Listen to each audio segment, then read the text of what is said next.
नमस्कार। मोदी बिहार में रैली करके थक के चूर हो गए क्या? इसीलिए सर्वदलीय बैठक में नहीं पहुंचे? सारे नेताओं को सर्वदलीय बैठक में बुलाया गया था। ऐसा लग रहा था कि पक्ष विपक्ष सारे नेताओं को बुलाकर मोदी जी किसी बड़े कद्दू में तीर मारने की तैयारी कर रहे हैं, लेकिन सबको बुलाकर खुद मीटिंग से वो 9-2-11 हो गए। पूछा गया कि अध्यक्षता तो मोदी ही करेंगे। मोदी कहाँ गए? तो मालूम चला कि आप लोग बैठक कर लीजिए, मोदी जी को बैठक के बारे में ब्रीफ कर दिया जाएगा। इस मीटिंग में प्राइम मिनिस्टर इसलिए रहना जरूरी है कि उनका निर्णय महत्व का होता है। तो उन्होंने कहा कि हम सब बता देंगे, एक्सप्लेन करेंगे। तो हमने ये कहा कि एक्सप्लेन करना और बात है, वो खुद सुन के निर्णय लेना और बात है। आप सोचिए, वो इंसान जो पिछली बार खुद जहाजों को रडार से छिपाने के लिए उनको बादलों में छिपा रहा था, जो इंसान खुद सर्जिकल स्ट्राइक में आदेश दे रहा था, वो आदमी सर्वदलीय बैठक में आया ही नहीं। सोचिए, हमारे प्रधानमंत्री का खून 28 भारतीयों की मौत के बाद कितना खौल रहा होगा। बैठक के बाद मोदी के मंत्री बोले, हमसे कश्मीर में चूक हुई है जिसकी वजह से लोग मारे गए। सब कुछ अच्छा चलते हुए भी ये घटना एक चूक हुई है और इससे सब दुखी है और ऐसा घटना आगे नहीं होना चाहिए। इसके लिए क्या क्या प्रबंधन किया गया है इसके बारे में ऑफिशियल्स अपने ब्रीफिंग में मोदी के लिए आपकी जान कितनी कीमती है वो मैं आपको बता देती हूँ। अगर आप जल्दबाजी में हैं तो प्लीज वीडियो मत देखिएगा। तो दोस्तों, उस रोज पर वापस लौट आते हैं जिस दिन पहलगाम में हमला हुआ था। पहलगाम में हमले के बाद मोदी सऊदी अरब का दौरा बीच में ही छोड़कर भागकर भारत वापस आ गए। कहा गया कि मोदी जी बड़े गुस्से में हैं, अब पाकिस्तान की खैर नहीं। लोगों को लगता है कि मोदी अपनी लाल आंखें करके कश्मीर जाएंगे और वहां अस्पताल जाकर लोगों से मिलेंगे और आतंक को मिटाने की कसम खाएंगे। लेकिन मोदी भारत आते ही क्या काम करते हैं? चुनावी राज्य बिहार में एक रैली करते हैं। क्यों?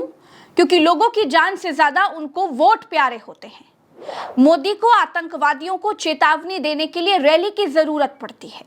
मोदी रैली में बैठकर हंसी ठिठोली करते हैं, नीतीश कुमार को हाथी और चींटी वाला जोक सुनाते हैं, वोटरों को झूठा सपना दिखाते हैं और वापस आने पर घर आ जाते हैं। जब घर आते हैं तो सर्वदलीय बैठक बैठी होती है, मोदी उसमें नहीं जाते हैं। सारे पक्ष और विपक्ष के नेता चाय पानी पीकर, नमकीन वगैरह खाकर वापस अपने घर आ जाते हैं। ये तो है हमारी सरकार के लिए हम इंडियंस की जान की कीमत।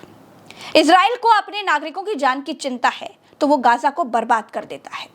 अमेरिका को अपने लोगों की इतनी चिंता है कि वो ओसामा को पाकिस्तान में घुसकर मार देता है। यहाँ तक कि किम जोंग के नागरिकों को भी कोई हाथ नहीं लगा सकता। लेकिन भारत में 28 नागरिकों को आतंकी मार कर चले गए और हमारी सरकार एक दिन का शोक तक अनाउंस नहीं कर सकी। प्रधानमंत्री के लिए इंडियंस की जान की कीमत क्या है? आप इसे और समझिए कि 28 लोगों को आतंकवादियों ने धर्म पूछकर, पैंट उतरवाकर, कलमा पढ़वाकर मारा, लेकिन मोदी में इतनी हिम्मत नहीं हुई कि कश्मीर जाकर अपने घायल नागरिकों से जाकर वो मिल पाते। प्रधानमंत्री मारे गए 28 लोगों में से किसी एक भी भारतीय के अंतिम संस्कार में शामिल नहीं हुए। प्रधानमंत्री से यह तक नहीं हुआ कि 28 लोगों की निर्मम हत्या के बाद एक दिन का राष्ट्रीय शोक घोषित कर पाते। प्रधानमंत्री से यह तक नहीं हुआ कि 28 लोगों की मौत के बाद आईपीएल नाम का तमाशा एक दिन के लिए स्थगित करवा पाते।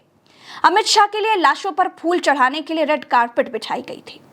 प्रधानमंत्री से यह तक नहीं हुआ कि हमलावरों को खोजवा पाते।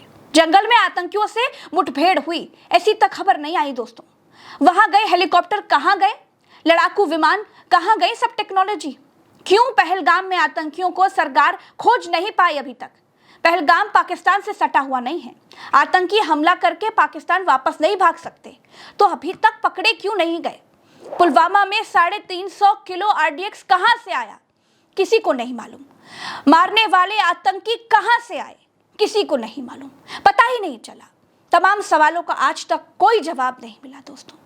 तब के राज्यपाल चिल्ला चिल्ला कर पुलवामा हमले के लिए मोदी सरकार को ब्लेम करते रहे और अब पहलगाम में हमला हो जाता है। कश्मीर केंद्र शासित प्रदेश है। कश्मीर का मेन मालिक राज्यपाल हुआ। हमले के समय कश्मीर का मुखिया राज्यपाल कश्मीर में नहीं था। देश का मुखिया प्रधानमंत्री देश में नहीं था। जहां पर 2000 सैलानी पिकनिक मनाते हैं, वहां एक जवान तक नहीं था। न पुलिस थी, न सेना। कोई जिम्मेदार आदमी अपनी जगह पर था ही नहीं। जिम्मेदारी किसकी है? जब पूछा गया तो किरण रिजिजू ने कह दिया कि चूक हो गई। सब कुछ अच्छा चलते हुए भी ये घटना एक चूक हुई है और इससे सब दुखी है और ऐसा घटना आगे नहीं होना चाहिए। इसके लिए क्या क्या प्रबंधन किया गया है, इसके बारे में ऑफिशियल्स अपने ब्रीफिंग में एक्सप्लेन। मोदी के लिए बिहार रैली से ज्यादा जरूरी कुछ नहीं था। न सर्वदलीय बैठक, न राष्ट्रीय शोक, न घायलों की कुशल क्षेम। गोदी मीडिया खोलकर देखेंगे तो आपको भ्रम हो जाएगा कि पाकिस्तान से मोदी ने युद्ध की शुरुआत कर दी है।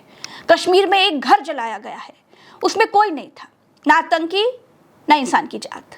लेकिन गोदी मीडिया आपको दिखा रहा है कि रात में आतंकियों का घर जलाया गया, पाकिस्तान थर्राया। गोदी मीडिया टीवी पर अपने मालिक की तरफ से युद्ध लड़ रहा है। गोदी मीडिया को देखकर ऐसा लगता है कि पाकिस्तान से युद्ध शुरू हो चुका है। दोस्तों, प्रधानमंत्री के द्वारा ये मैसेज जाना चाहिए। ये जो बयानबाजी हो रही है ये मेन स्ट्रीम मीडिया पे, ये उस तरफ जा रही है जो पाकिस्तान चाहता है। तो क्या मेन स्ट्रीम मीडिया पाकिस्तान का साथ देना चाहता है? गोदी मीडिया आपको बता रहा है कि मोदी ने सिंधु समझौता तोड़ दिया है, मोदी ने आतंक की कमर तोड़ दी है, अब पाकिस्तान तो प्यासा मर जाएगा। दोस्तों, ये सब झूठ है।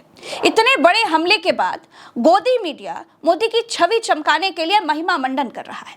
आतंकी क्रिया करके चले गए, मोदी जुबानी प्रतिक्रिया कर रहे हैं। केवल 4 दिन हो गए, आतंकियों के खिलाफ एक एक्शन तक नहीं हुआ है।